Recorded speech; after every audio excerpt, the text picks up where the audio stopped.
की दुनिया उजड़ गई। बाबीब मेरा के जीना, दिल की प्यारी बिछड़ गई। बाबीब मेरा के जीना, दिल की प्यारी बिछड़ गई।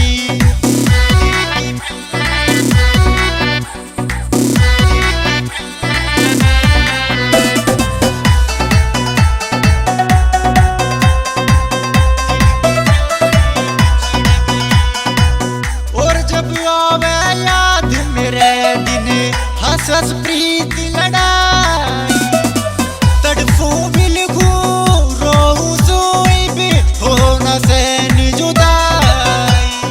बात जागी ब्याहीरी, बात जागी ब्याहीरी, सास बदन तै लिकड़ गई। बाबीब मेरा के जीना, दिल की प्यारी बिछड़ गई। बाबीब मेरा के जीना, दिल की प्यारी बिछड़ गई।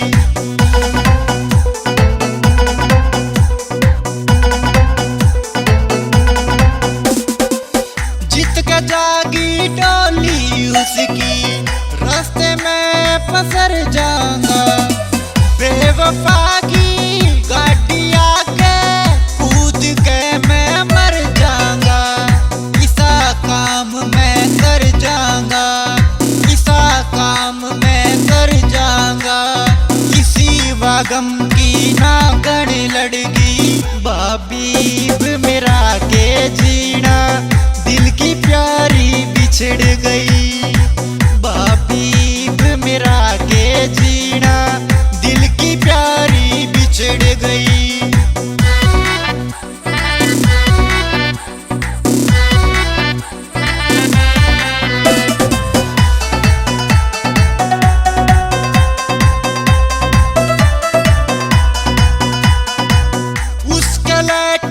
उसके फोटो सारे के मैं बटवा दूं।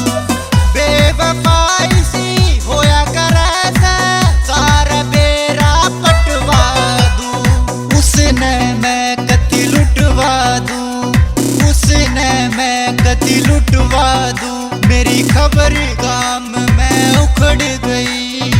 बाबीब मेरा के जीना, दिल की प्यारी बिछड़ गई। बाबीब मेरा के जीना, दिल की प्यारी बिछड़ गई।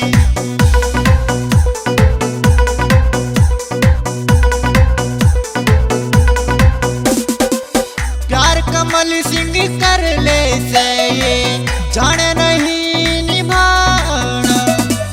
इनके गम में आशिक ने और दुनिया छड़ के सब लागईब बिरानारी, सब लागईब बिरानारी। या बड़ी कहानी बिगड़ गई। बाबीब मेरा के जीना, दिल की प्यारी बिछड़ गई।